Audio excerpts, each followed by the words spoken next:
ikaw ay gumising at kumain. At siya tumingin at narito na sa kanyang ulo na ng isang munting tinapay na luto sa baga at isang sarong tubig. At siya kumain at uminom at nahiga uli. At ang anghel ng Panginoon ay nagbalik na ikalawa at kinalabit siya. At sinabi, ikaw ay bumangon at kumain, sapagkat ang paglalakbay ay totoong malayo sa ganang iyo. At siya bumangon at kumain at uminom, at siya yumaon sa lakas ng pagkain niyaon na 40 araw at 40 gabi hanggang sa Horeb sa bundok ng Diyos.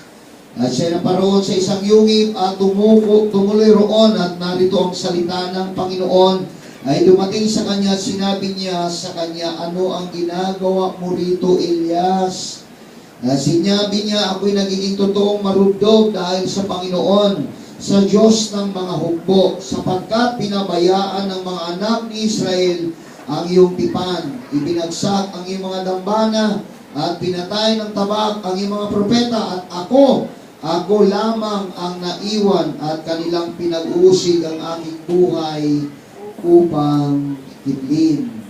At kanyang sinabi, ikaw ay yumaon at tumayo ka sa ibabaw ng bundok sa harapan ng Panginoon. At narito ang Panginoon ay nagdaan at bumuka ang mga bundok sa pamamagitan ng isang malaki at malakas na hangin, at pinagpuputol-putol ang mga bato sa harap ng Panginoon. Ngunit ang Panginoon ay wala sa hangin. At pagkatapos ng hangin ay isang lindol, ngunit ang Panginoon ay wala sa lindol. At pagkatapos ng lindol ay apoy, ngunit ang Panginoon ay wala sa apoy. At pagkatapos ng apoy ay isang marahang bulong ng tinig. At nangyari nang marinig ni Elias ay tinakpan niya ang kanyang mukha ng kanyang balabal at lumabas at tumayo sa pasukan sa yungib. At narito dumating ang isang tinig sa kanya at nagsabi, ano ang ginagawa mo rito, Elias? At kanyang sinabi, ako'y naging totoong marundog dahil sa Panginoon, sa Diyos ng mga hukbo, sapagkat pinabayaan ng mga anak ni Israel ang iyong tipan, ibinagsak ang iyong mga dambana at pinatay ng tabak ang iyong mga propeta.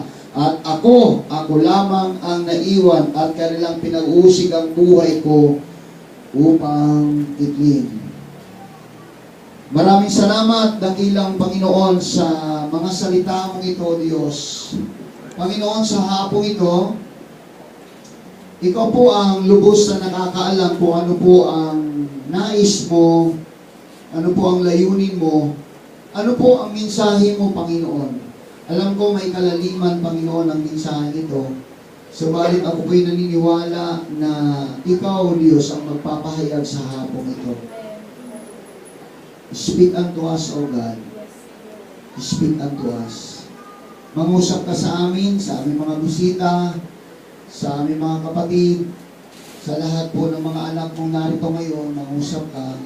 Dahil naniniwala ko, Panginoon, na kahit kami ay naglilingkod sa iyo, there are times, Panginoon, na dumarating ang mga discouragement. Kaya, Panginoon, maraming salamat, purihin ka, sambahin ka, Panginoon. In Jesus' name, amen, amen, amen. Hallelujah. Praise the Lord. Nakakaupo na tayo, mga kapatid. Hallelujah. Purihin ang Panginoon. The prophet who wanted to die. Ang propeta na naglalayo ng mamatay.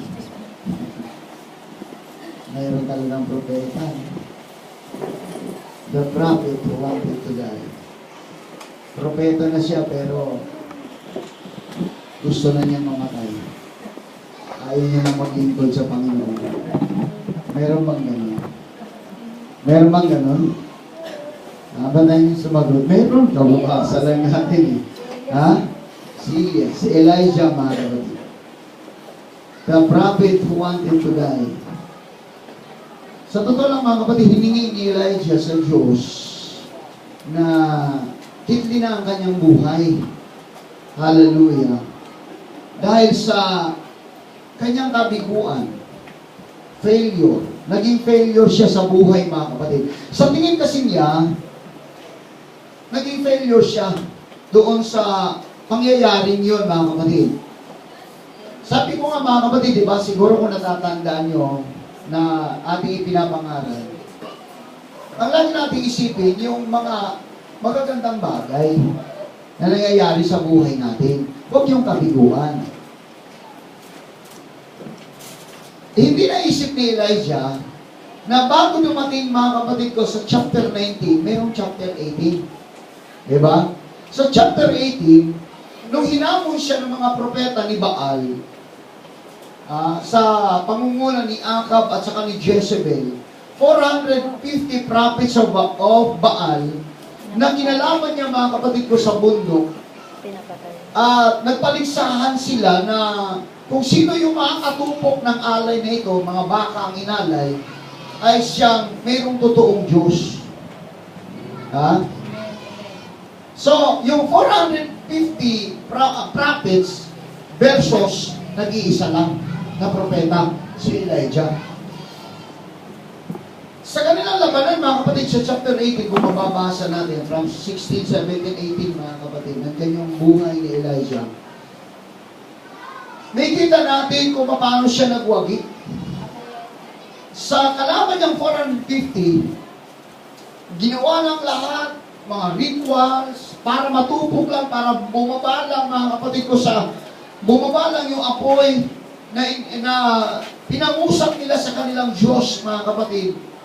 Pero hindi talaga bumaba. Umabot na lang takip siling, napagod na lang sila, nanlupaypay na lang lahat yung 450, nagsalit-salitan sila, magsasayaw, mga kapatid ko. Hindi na pangyari na matupok yung alay. Si Elijah, mga kapatid, humingi siya sa pangalan ng Panginoon, the God of Abraham, Isaac, and Jacob. Hallelujah. Humingi siya, mga kapatid ko, na matupok yung alay, at sabi pa niya, dahil sa kondisyon niya, grabe. Ang kondisyon niya, mga kapatid, high spirit talaga siya ng time na yun. Sabi niya, sige, buhusan niyo pa ng 7 times sa tubig yung alay. Pero bababa ang apoy niya, tutupukin yung alay niya. Napakatindi ng kumpiyansa niya. Napakatindi ng tiwala niya sa Panginoon. Binuhusan pa ng 7 times, mga kapatid ko, na tubig, hindi lang, isang tabo yun. Hindi. Ha? Maraming tabo yun. Drum yun, mga kapatid ko na ibinuhos. Sige, binasa talaga pati yung paligid. Kaya nung mag-pray na siya, mga kapatid, bumaba yung apoy na tubog, mga kapatid, pati yung putik na tuyo. Amen. Ha? So, ganun katindi ang kapangyarihan ng Diyos, mga kapatid ko. At ginamit dito si Elijah. Amen. Ha? Di ba? Amen? Nung nag-predict siya, mga kapatid, nag-prophesy siya na magkaroon ng 3.5 years na tagtuyo, nangyari. After 3.5 years, uulan, nangyari din. Umulan din. Kasi propeta nga siya, mga kapatid. Pero, but sad to say, mga kapatid ko, hallelujah, bigo pa rin siya. Pagdating sa chapter 19, nung challenge siya ni Akab at ni Jezebel, mga kapatid, kasi itong Jezebel, itong si Akab, ito yung mga nagtuturo, mga kapatid ko, noon sa mga propeta, mga kapatid, hallelujah. At sa mga propeta ng Diyos, sila yung mga pumapatay. Lahat daw pinatay na, mga kapatid. Nagkaroon ng takot si Elijah. Natakot siya, mga kapatid. Kasi patay na. Ano bang nangyari? Bakit gano'n? Akala ko ba nasa Diyos tayo? Bakit gano'n? Yes. Bakit gayon? Yes. Diba? Na-discourage na kaagad siya, mga kapatid. Hindi niya naisip yung mga pagpapala before, yung mga prophesy niya before, na-discourage kaagad siya. At sinabi niya sa Panginoon, Lord! Patayin mo na lang ako. Patayin mo na ako. Patayin mo na ako! Wala naman pala akong silbi. Bakit sila nangamatay? Doon siya kasi nalungkot dahil marami siyang kasama. Pinatay ni Jezebel at isusunod na siya. Yes. Isusunod na siya. Hinahabol na siya. Ha? So nagkaroon siya ng takot, mga kapatid. Nung marinig ni Elijah yung death threat, mga kapatid ko, hallelujah, ni Jezebel, tumakbo na siya. Yun na, tumakbo. Tumakbo. Ha? Yun na, tumakbo na siya, mga kapatid. at naglakbay siya, mga kapatid ko. Hallelujah. Sa napakahabang lakbayin, mga kapatid ko. Milya-milyahing lakbayin, mga kapatid. At doon sa wilderness ay nirequestan niya sa Lord, Lord, patayin mo na ako. Ayoko lang mabuhay. Meron bang nagpipray ng gano'n? Ha? Ayoko na! Hallelujah. Di ko na kaya! Ha? He was terribly discouraged. Yes. Amen. Ha? Kasi nakalimutan niya, mga kapatid ko, kahapon lamang, nanalo siya sa labanan. Kahapon lamang, binibless siya ng Panginoon. Ang punto is, kaagad-agad nakalimutan niya yung mga pagpapala ng Diyos sa kanyang mga buhay. Everybody say amen? Hallelujah. Alam niyo mga kapatid, sa totoo lang, marami naman talaga nakaranas na ganyan sa Bible. Maraming elders, mga kapatid, sa Bible, na nung sila, mga kapatid ko, nasa paglilingkod sa Diyos, hinihingi nilang mamatay na. Hindi lang nag-iisa si Elijah. Meron pang isa, mga kapatid, si Moses. Basahin ko sa inyo, ha? Basahin ko sa inyo sa Numbers chapter 11. Akala nyo kayo lang? Meron pang Moses. Hallelujah. Numbers chapter 11, mga kapatid. Hallelujah. Ganito po ang sinabi. 11 verse 11. At sinabi ni Moises sa Panginoon, bakit mo ginawa ng masama ang iyong lingkod? At bakit hindi ako nakakasumpong ng biyaya sa iyong paningin na iyong inaatang sa akin ang pasa ng buong bayang ito? Akin ba kayang ipinaglihi ang buong bayang ito? Ipinanganak ko ba upang iyong sabihin sa akin? Kandungin mo sila sa iyong kandungan na gaya ng nag-aalagang magulang na kinakandong ang kanyang batang pasusuhin sa lupain na yung isinumpa sa kanilang mga magulang. Sana ko kukuha ng karne upang ibigay sa buong bayang ito, sapagkat sila'y umiyak sa akin na nagsisipagsabi, bigyan mo kami ng karning aming makain. Hindi ko kayang dalhin mag-isa ang buong bayang ito, sapagkat totoong mabigat sa akin. At kung ako'y ginagawan mo ng ganito, ay patayin mo na ako.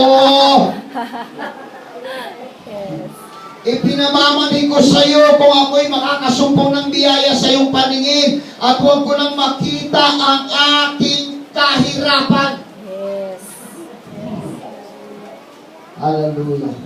Kaya huwag kang magtaka, maraming nagpapakamatay dahil sa kahirapan. Yes. Ha? Mga propeta nga ang mga lingkod ng Diyos, mga kapatid, hallelujah. Si Moses, mga kapatid, great leader to, mga kapatid ko. Kaya sa totoo lang, mga kapatid, hallelujah, hindi lang isa, si Moses, si Jeremiah, si Jonah, mga great leader ito, mga kapatid ko. Hallelujah. Kaya nga, mga kapatid, sabi ko nga, dumarating man sa punto, sa buhay ng tao ang ganito, mga kapatid, huwag tayong magtaka, kasi naniniwala kung tayo'y tao pa rin, sapagkat kami ay tao lang. Tao pa rin tayo. Lahat tayo, mga kapatid ko, may mga kakainaan. Lahat tayo may mga failure sa buhay. Lahat tayo may mga discouragement sa buhay, mga kapatid ko. Ang punto lang dito, mga kapatid, hallelujah, titingnan natin kung ano pwedeng gawin ng Diyos sa buhay ng tao. Yes. Tayo, minsan sasabihin natin, gusto ko lang mamatay. Ayaw ko na sa buhay na ito. Pero tingnan mo, ano ba magagawa ng Diyos sa'yo? Ano ba pwedeng gawin ng Diyos sa'yo? Ano ba pwedeng magagawa ng Diyos sa'yo? Amen. Woo! Hallelujah! Dalang buhay talagang ganon. Tao tayo, dumarating ang problema, dumarating discouragement, may gusto tayong papangyarihin sa buhay, hindi na papangyari, nadi-discourage tayo. It's usual. Natural yun, mga kapatid ko. Casual na nangyayari yun sa buhay natin because we are human. Amen! Ang kagandahan lang may ginagawa ang Diyos. Tingnan natin. Ha?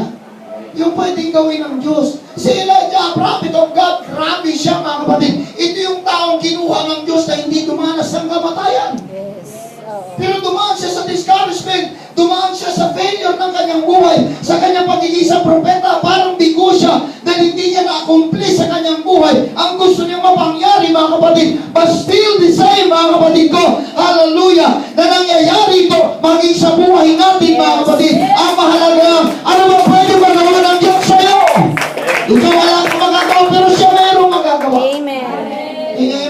Amen. Hallelujah. Palapakan natin ang ating Panginoon.